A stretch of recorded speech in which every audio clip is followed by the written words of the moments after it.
Assalamualaikum Yoshmina. Okey, hari ni kita nak borak pasal anime Naruto lagi, iaitu Hokage ketiga, Sarutobi Hiruzen. Dia ni kita boleh cakap antara Hokage paling lama lah dekat Konoha. Sama je macam 1PM kita tu. Tapi aku tak nak sentuh langsung lah pasal PM tu. Kita nak borak pasal Hiruzen. Hiruzen ni boleh dikatakan antara Hokage yang terkuat jugalah dekat Konoha, sebab dia ni memang banyaklah jutsu yang Hiruzen ni boleh guna. Hiruzen adalah anak kepada Sarutobi Sasuke. Benda ni bukan aku buat mandai pala tahu ke apa tau, tapi benda ni memang realiti, memang betul. Bukannya Uchiha Sasuke, tapi Sarutobi Sasuke. Dia mempunyai seorang sahabat yang bernama Shimura Danzo. Walaupun diorang berdua ni bukan satu kepala, tapi diorang berdua ni dah memang berkawan lama lah. Dia dulu kumpulan dengan Homura Mitokado dan Koharu Utatane di bawah pimpinan Tobirama Senju. Apa yang bestnya pasal Hiruzen ni, dari dulu lagi orang dah nampak lah dia ni mempunyai bakat untuk menjadi seorang shinobi yang cukup hebat pada masa akan datang. Lagi-lagi dia ni dapat latihan tambahan daripada Hokage yang pertama, iaitu Hashirama Senju. Tapi macam biasalah, bukan semua orang suka kita. Walaupun kita senang macam mana pun, mesti orang kat sekeliling tu ada yang dengki kat kita. Si Danzo tu pun mulalah cemburu atas kemahiran yang ada dekat Hiruzen tu, dan dari situlah dia dah anggap Hiruzen ni sebagai pesaing utama dia. Waktu Konoha terlibat dalam perang dunia shinobi yang pertama, Tobirama Senju sebagai Hokage kedua telah pun memimpin kumpulan yang dianggotai oleh Hiruzen, Danzo, Uchiha Kagami dengan yang lain. Waktu tu diorang telah dikejar oleh angkatan Ginkaku dari Kumogakure. Tapi diorang tahu kalau benda tu berterusan, diorang memang dalam keadaan bahaya lah, sebab Ginkaku tu memang orang yang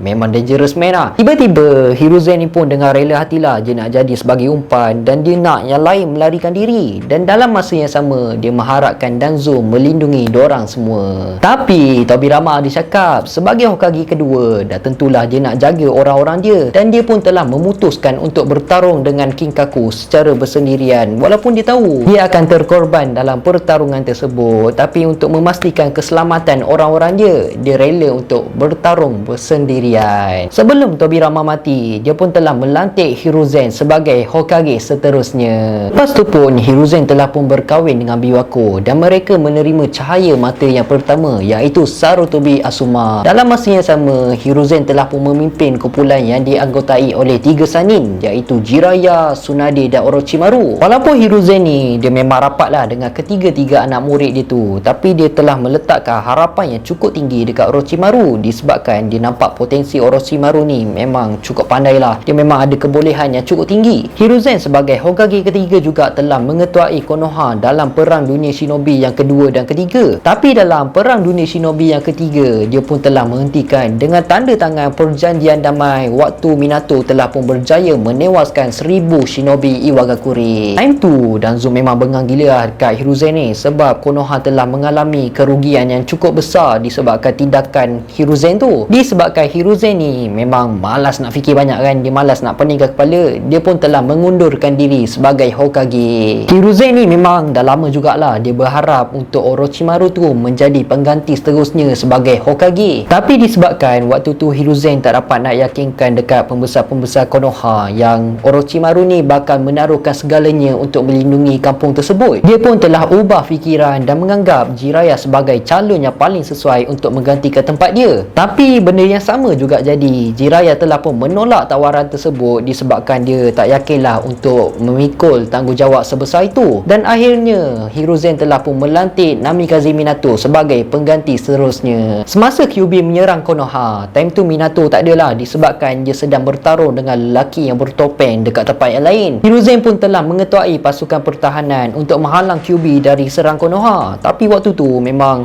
huru-hara gila lah, memang kucar kacir. Tapi nasib baiklah Minato sempat sampai tepat pada masanya. Selepas peristiwa, Minato telah pun mengunci Kyuubi dalam badan Naruto. Tapi benda ni mesti ramai yang tak tahulah. Hiruzen lah yang bertanggungjawab untuk meletakkan nama keluarga Kushina, iaitu Uzumaki, dalam nama Naruto, disebabkan dia nak menyembunyikan hubungan di antara Naruto dan Minato dari musuh-musuh Minato. Lepas tu adalah satu kes ni yang berlaku dekat Konoha yang melibatkan banyaklah benda-benda yang hilang, tentang macam bahan-bahan eksperimen. Hiruzen ni pun telah masuk tangan untuk siasat kes ni. Dia pun telah ikut petunjuk yang diberikan oleh Kakashi. Tiba-tiba rupanya dalang utama dalam kes ni ialah Orochimaru. Time tu Hiruzen memang kecewa gila lah dekat Orochimaru. Yelah kan, member dah letakkan harapan yang cukup tinggi dekat Orochimaru tu. Lalas Orochimaru buat macam tu dekat dia. Bukan dekat dia je, dekat Konoha juga. Tujuan utama Orochimaru dalam kes mencuri dan mencolek untuk buat eksperimen semua ni hanya semata untuk nak berjayakan satu jutsu yang terlarang, nak buatkan dia ni kekal muda lah, nak kekal abadi lah, semua tu kan. Memang gila lah Orochimaru ni, kita boleh cakap kan. Hiruzen ni pun apa lagi, dia cubalah nak menangkap dan menyerang Orochimaru, tapi disebabkan dia terlalu sayang dekat anak murid dia tu, dia pun telah melepaskan Orochimaru melarikan diri. Tu kita boleh cakap adalah kesilapan yang paling besar Hiruzen pernah buat dalam hidup dia. Tapi sebelum kematian Minato ni tak sempat pun nak bagi tahu apa penyebab utama yang Kyuubi ni menyerang Konoha dekat Hiruzen. Disebabkan tu, orang-orang yang besar dekat Konoha ni pun telah menjangka yang klan Uchiha adalah penyebab utama Kyuubi telah pun menyerang Konoha waktu tu. Lepas tu, klan Uchiha apa lagi? Dia memang tak puas hati lah sebab diorang telah dituduh macam tu kan. Padahal member tak buat pun. Hiruzen ni pun telah menghantar Uchiha Itachi sebagai spy dalam klan waktu tu, disebabkan dia dapat rasakan yang perselisihan faham di antara Konoha dan klan Uchiha ni dapat diselesaikan dengan cara yang baik. Tapi macam biasalah, si Danzo Palatau, si Donggo semua tu, dia telah pun mengarahkan untuk Uchiha Itachi membunuh ke semua klan Uchiha kecuali Uchiha Sasuke. Itu pilihan yang dibagi dekat Itachi lah. Okey, yang tu kita tak nak sentuh banyak. Korang boleh tengok dekat video sebelum ni pasal Uchiha Itachi. Sebelum Itachi keluar daripada Konoha sebagai international criminal, Hiruzen ni pun adalah berjanji dekat Itachi yang dia akan jaga Sasuke tu dengan baik dan dia tak akan mengubah sistem pertahanan Konoha supaya Itachi dapat balik untuk tengok Sasuke dengan tak ada masalah lah dekat situ. Sebab Itachi ni memang faham lah macam mana sistem pertahanan Konoha ni berfungsi. Semasa perlawanan Chunin Exam sedang berlangsung, Konoha telah pun diserang oleh penceroboh dan Orochimaru. Orochimaru yang menyamar sebagai Kazekage waktu tu telah pun bertarung dengan Hiruzen. Orang bawahan Orochimaru waktu tu telah pun membuat penghalang supaya match diorang ni memang tak terganggu lah. Anbu duduk luar pun memang layan ni.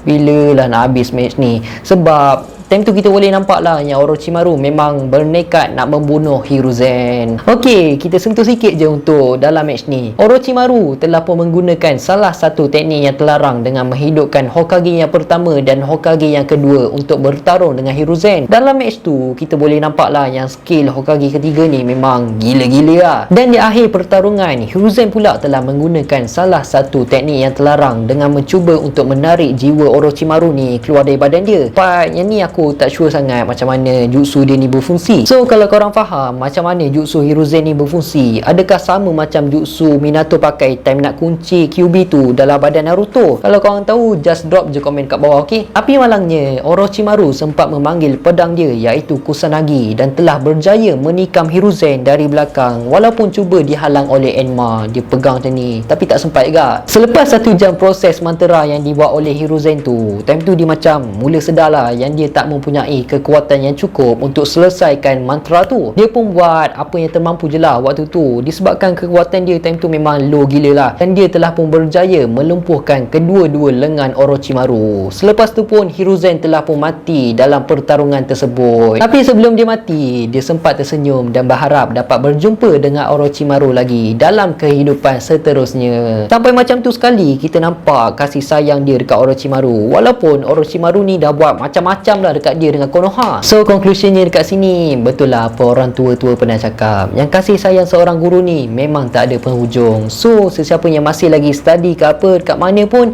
hargailah jasa dan pengorbanan seorang guru. Okey, sampai sini je lah sedikit perkongsian pasal Sarutobi Hiruzen. Sebenarnya banyak lagi pasal dia ni, macam Hokage-Hokage yang lain selepas dihidupkan semula dalam perang dunia shinobi yang keempat. Tapi kalau ada rezeki, insya-Allah kita borak lagi pasal Sarutobi Hiruzen. Minta maaf di atas kesilapan dan kekurangan dalam video kali ni. InsyaAllah kita jumpa dalam next video. Assalamualaikum.